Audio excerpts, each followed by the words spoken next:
quality education लाबोनायनि थाखाय जों बयबो खामानि मावनांगोन आरो एनरलमेन्ट बांहोनायनि थाखाय केम्पेइन खालामदों बिमा बिफाखौ थांनानै खावलायनाय जादों आरो बेयाव जाहाथे जोंनि फरायसालिया जाहाथे थैलाङा एनरलमेन्ट खमायनायनि थाखाय स्कुला जाहाथे मार्ज जाया एमालगेमेसन जाया आरो एमालगेमेसन आरो मार्जार जायोब्ला अट'मेटिकेलि स्कुला ड्रप जागोन ड्रप जायोब्ला जोंनि फरायसा फरायसुलिया बबाव फरायगोन बे मोनसे जोंनि जेंना आरो बे जेंनाखौ जोङो बयबो कमिउनिटि नाङैनो हारि नाङैनो जोङो मजबुतै गाबथानानै स्कुल फोथांना लाखिनायनि खामानिखौ जों बयबो मावनांगोन स्टुडेन्ट एनरलमेन्ट खमायनायनि गोबां माखासे बिथिं दङ आरो बेयाव जोङो गार्जेन्स बा बिमा बिफा फोरोंगिरि आरो जोंनि जि एसएमडिसि आरो समाज जों खौसे हाबा मावनांगोन बर' बिजोंनि माखासे स्कुल दङ सरकारि स्कुल जेराव बिराद मोजां माने रिजाल्ट जायो बा मोजां फिथाइ मोननो हादों माखासे भेन्सार स्कुलनि अबस्थाया दा गाज्रि अबस्थायाव दङ बेखौ प्रभिन्सियेलाइज खालामनांगोन प्राइभेट स्कुला क्वालिटि मडेल लाबोनो थाखाय बिथांमोना खामानि मावदों बिथांमोननियावबो प्रब्लेम दङ खिन्थु जिखिनि सरकारि स्कुल दङ आरो जेराव भेन्सार स्कुल दङ बे एनरलमेन्टखौ बांहोनो थाखाय आरो बर' मिडियामनि फारसे जोंनि जि मोनसे ट्रास्ट आरो जोंनि जि बिसास बेखौ जोङो मजबुत खालामनानै बर' मिडियामाव क्वालिटि इडुकेसन लाबोनायनि थाखाय जों बयबो खामानि मावनांगोन आरो एनरलमेन्ट बांहोनायनि थाखाय केम्पेइन खालामदों बिमा बिफाखौ थांनानै खावलायनाय जादों आरो बेयाव जाहाथे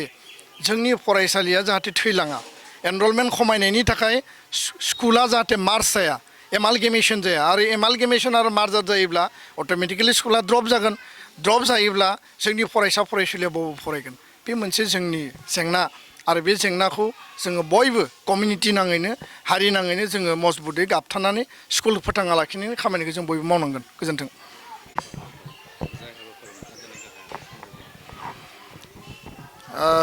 उदालगुरिनि प्रगति फाउन्डेसन आरो बेयाव बारग' प्रिन्सिपाल पुष्पधर बास्तला उदालगुरि हाई सेकेन्डारिनि आरो सासे ससियेल वार्कार इमिनेन्ट ससियेल वार्कार आरो सासे बिजनेसमेन हरिशन आगरवाला बिथांमोननि मोनसे ट्रास्ट बे ट्रास्टआ प्रगति फाउन्डेसन मोनसे मोजां इनिसियेटिभ लादों जे बर' मिडियाम आरो एसामिस मिडियाम जेराव माने 30निख्रुइ बारा स्टुडेन्ट दङ खिन्थु बेयाव सिंगल टिचार सासेल' फोरोंगिरि बेबायदि फरायसालिखौ सायख'नानै बिथांमोना बे ट्रास्टनि गेजेरजों मिनिमाम मोनसे माननि बा रिमिनारेसन होनानै टेम्परारि टिचार एपइन्टमेन्ट जेब्लासिम बेयाव पार्मानेन्ट फोरोंगिरि फैया बे समसिम टिचार एपइन्टमेन्ट होनायनि मोनसे थांखि हिसाबै 599 इक्राबारि गुदि फरायसालि बे गुदि फरायसालियाव बड मिडियाम दङ एसामिस मिडियामाव थोजासे फोरोंगिरि दंखायो खिन्थु बर' मिडियामाव फोरोंगिरिया सासेल' दा बे फरायसालियाव बिसोरो गोदानै सासे फोरोंगिरि थिसनदों आरो बे हाबाफारियाव जों बाहागो लादों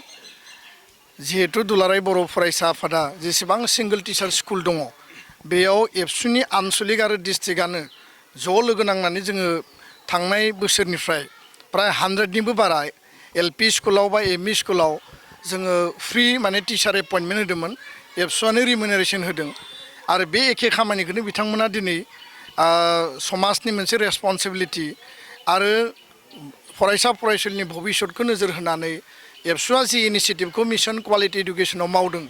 बे इनिसियेटिभआवनो बिथांमोनाबो मदद होनानै बे खामानिखौ मावदों जों थारैनो बिथांमोनखौ धन्यबाद बावदों आरो बाख्नायदों जे बे महान खामानिखौ मावनायनि थाखाय आरो सोलोंथाइया जोंनि गुबै एजेन्डा सोलोंथाइखौ गारनानै मोनसे हारि मोनसे देश मोनसे समाज ओनसोला मालाबाबो जौगाया जोंनि गथ' गथायनि भबिष्यतआ जेब्लाबो गोजों जानांगौ मोजां मानसि सुबुं धोन सासे राफोद आरो गोरों मानसि सोरजिनांगौ दा बेखायनो जेराव सिंगल टिचार दङ खारन सासे टिचारा मोनबा क्लासाव 25 साबजेक्ट्स थायो आरो बेजों लोगोसे बिथांमोना गुबुन गुबुन माखासे ट्रेनिं वर्कशप बायदिसिना डिपार्टमेन्टेल हाबाफारि जायो जेब्ला बे सासे फोरोंगिरिया बे एक्टिभिटियाव बाहागो लाहैगोन अट'मेटिकेलि बेयाव स्टुडेन्टफ्रा क्लासनिफ्राय बन्सित जानो गोनां जायो दा बेखायनो बे खामानिया जथेस्थ' पजिटिभ आरो समाजनि मोनसे महान खामानि दिनै जों बेयाव बाहागो लादों आंजों लोगोसे उदालगुरि डिस्ट्रिक्ट एबसुनि आथिखालनि आफादगिरि कर्नेलियास दैमारि आरो आगुनि जोंनि जिल्लानि आफादगिरि रतेन्द्र दैमारि बे बिथांनिबो गामि आरो बे स्कुलावनो रतेन दैमारि बिथाङा फरायदोंमोन दिनै जों गोजोननाय मोनदों आरो बेबायदि जिखिनि लेपसेसफोर दङ जोङो माने जयेन्टलि हाबा मावनांगोन आरो आं खावलायगोन आसाम सरकार बिटिआर काउन्सिलखौ जे गोख्रैनो